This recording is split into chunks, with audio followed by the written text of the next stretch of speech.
Bottom of the hour on Get Up. Let's flash back before we make some picks on games this weekend. Let's go back to one that Willie C. got right. Ooh. Love the Panthers this weekend. Dallas on the road again. Ooh. Panthers 2-0 at home. This is a Rico Dowdle revenge game. Wow. Look at him last week. 23 carries, over 200 yards, 169 after contact. Like he said in response to Coach Shoddy, get your seatbelt, buckle up. I love the Panthers. The question is being raised, is that the same shirt? Yes. I have a couple that I got a little Rolodex of 2, maybe 3, but this is the same shirt from last week. You only own 2 or 3 shirts. Well, there's just a couple go-tos you want to have. You don't want to think about it too much when you walk in the closet. I understand that. Hey, is this shirt washed? Let's go. Funny. All right, let's play a game. Let's play a game of who you got, because we know that we get these picks right regularly. Dan, let's go Green Bay, Arizona. Who you got? I'm going to take the Packers. They know how to operate, and I see them getting done here. All right, and finally, Will, how about Commanders, Cowboys? Who you like? I like the Commanders. I got to stick with the Commanders here. They do have some question marks after the Chicago game, the way that they were Chicago was having success running the football. Washington came into that game, one of the better run defense. They were playing a lot better, especially when you look at last year. But Chicago was able to expose them a little bit in that area. I know CeeDee Lamb's coming back for the Cowboys, but they still have to fix that defense. It's still broken like the McDonald's ice cream machine. So I like the Commanders here. Let's stop down on that game for a minute here. Cowboys, Commanders, a big game. A very important game, with both of them coming off losses last weekend in games that you figured they probably would win. So if I were to say to you to crystallize it down to one thing, what does this game come down to? Washington's defense, and they're not a playoff team unless that defense gets better. This has been a bad defense so far this year. Right now, this defense gives up 13 yards per completion. In the NFL, that's an astronomical number. And unless they get better or make a move at the trade deadline, this is a defense run-wise that's been okay. They've got matchup problems on their back end. Dorrance Armstrong's really been the guy that could get after the passer. He's got a hamstring injury. This game's not about the Cowboys defense. We talked about them enough this year. This game's about Washington defense. They have to get better, or that defense will keep them out of the playoffs. Well, as for the Cowboys, the comparisons I'm getting here all week are to Burrow's Bengals of a year ago. Offense so good, but defense so bad it keeps them out of the playoffs. If they get CeeDee Lamb back this week, and it looks like they're going to, what is this offense going to be? I think this offense is able to score enough points to outscore the worst defense in the league, which is the Cowboys defense. Because it gives them George Pickens and CeeDee Lamb, especially when you look at the Washington Commanders. Last week against the Bears, they gave up so many perimeter runs to Swift, like 10-plus yard runs. And down the field, to Dan's point of 13 yards per reception, you have 2 number 1 receivers. By TD being out, George Pickens has kind of stepped in, and he's kind of like gotten used to this offense. He's gotten comfortable with Dak Prescott, and now you're going to add CeeDee Lamb back into the lineup. You can't cover them one-on-one. You can't double one and leave the other one exposed, and it's going to be tough for the Commanders' defense. I think it's interesting getting CeeDee Lamb back, because George Pickens has done such a good job since CeeDee Lamb's been off the field. What happens when he has to now have the ball can only go to one guy at one time? Well, what does happen? Yeah, because a couple weeks ago, we sat here, we're like, someone's got to get in George Pickens' ear and tell him, hey, if you ball out this year, you're going to get $25, $30 million a year. Right. He's been doing that since then, but CeeDee Lamb's been... They're going to have to make a decision of somebody to take away. Right. They're still going to see one-on-one. Just understand how... And Dak Prescott is playing in a way where the number 1 receiver is the guy who's open. And him just know how he's still just as important as everybody else, even if he's not getting the ball. But this is the biggest question. Like, if you want to know what George Pickens is going to be, whether he's going to get the contract, be the number 1 guy, it will be when CeeDee Lamb gets back into this lineup. But are you only a Batman guy?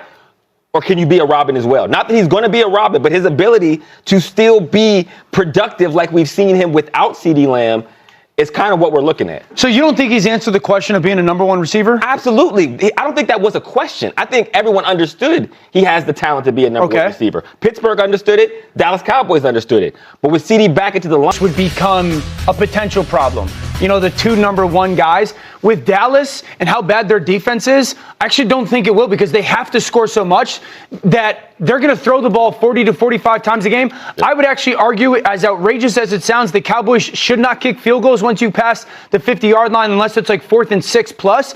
If I was Dallas, my defense is as bad as it is. 4th and 6, 4th and 5 or less, I'm going for it all the time. Because those 2 receivers, I'm going to steal possessions in that way. I don't think this becomes an issue. I was going to bring that up exactly. The good news for, if you're George Pickens, is we have to score 40 in every game. Yep. Right? And if a T. Higgins, Jamar Chase. There'll be that many opportunities opportunities for them out there. That's my question. I'm looking up here. So, Compton, you've got the Commanders in this game, and you said it originally at the beginning also. So you're not buying into it. I have been trying to make the case this week that the Cowboys defense has to get a little better. No defense is this bad. You can't be this ridiculously bad all year long. I think the Cowboys, they're this bad. They're bad. They're going to stay He was this saying bad. you need them to score more than the worst defense in the league, which is the Cowboys. The only flaw with that is, like, the Cowboys are averaging 30 on offense. They give up 31 per game defensively. Right. So it's kind of, I love the take. Go for it, no matter what. Go for it. Yeah. Once you cross the 50-yard Yeah. line, you know once you give the ball back to the other team, they're getting points. So why not keep it with your quarterback and 2-star receivers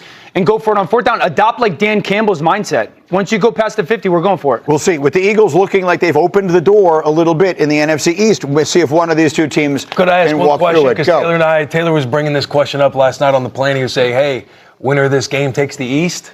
That is what that's what I'm saying. The Eagles have opened the door a little bit. What he said. I think we all thought it was the Commanders. But also, Hey, real quick. I know no one said this yet. hey, Does the winner of this game take the East? I was just asking that question. Let me just throw one more thing before we get Jess back in here. Let's do it side by side. Who wore it best? Was it did Will Compton wear this shirt better last week or this week?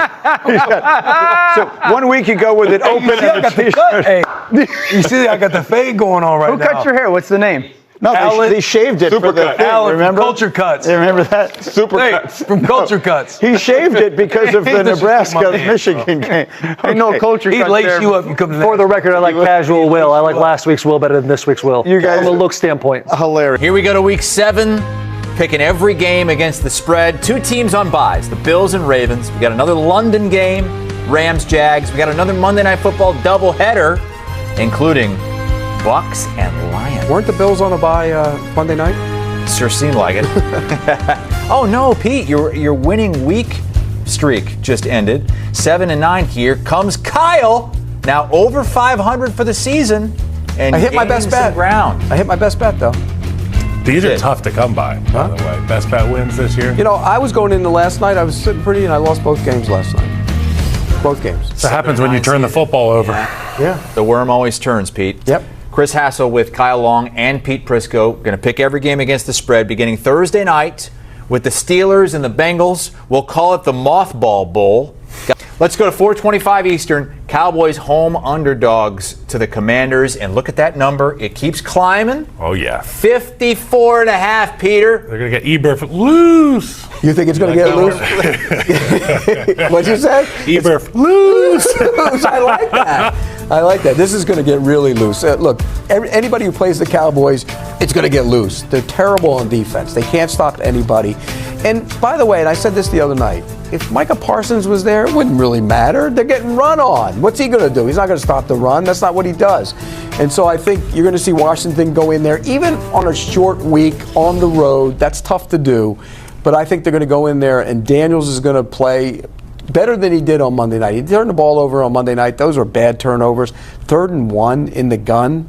Did you like that? I didn't like that. Troy Aikman blamed it on the weather, and then Caleb Williams dropped the ball, and Troy was like, "You got to focus on that ball." It's not the weather. It wasn't the weather. It was just a. By the way, I love Troy. He does a great job. Yeah, it was just it was a bad play call in 3rd and 1. I didn't like it.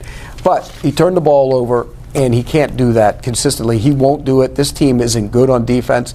And I think on the other side of the ball, this might get really loose because Dak Prescott can score. And the one thing about the Commanders, they give up a ton of big plays. They don't tackle very well. You saw that on the Swift touchdown Monday night. So lots of points, but I'm going to take the Commanders in this That one. was bad right there on the sideline. Terrible. And they've done it all year You got a long. guy on the sideline. Go shoot your gun, man. Use the sideline as a They're defender. 24th, I think, in yards passing against. That's bad. After the performance that I saw from the Commanders last night, shooting themselves in the foot with the turnovers at home in prime time in a game that was very winnable for them, I fully anticipate them having to go, let's get to the next game as quickly as possible. You know what I'm saying? You want that taste out of your mouth, and who better than to go against than that defense for the Dallas Cowboys. Give me the Commanders in this one. Jaden Daniels is special. Guys like Zach Ertz continuing to show up for this group. We were talking about Zach Ertz before this thing. Yeah. It's like he is the timeless, ageless wonder for the Commanders. Should have hit him on the opening drive. He was wide open on the interception. Yeah, maybe next time. Next time. Commanders better win because they've got the Chiefs after that, then the Seahawks, then the Lions. By the way, really tough schedule. Doesn't minus 1.5 look fishy a little bit? Are we getting the line thrown to? What you think they should be favored by more than 3 1.5? or so? Really? Yeah. I think 3.5 is a good number. Yeah, doesn't that look? We're getting 3.5. Okay. You want to know why it's 1.5? It's because this guy George Pickens and Dak Prescott. Yeah. Because they're playing good football. Must-see television. They're great. It's fun to watch. And he knows he takes the field every single week knowing he's going to have to put up big numbers. Yeah, they're averaging on their last 3 games well over 30 points per game, but only 1 win in those 3 games because of you can't give up 250 yards on the ground, buddy. All right, the other game at Steamrolled. 4:25 is Packers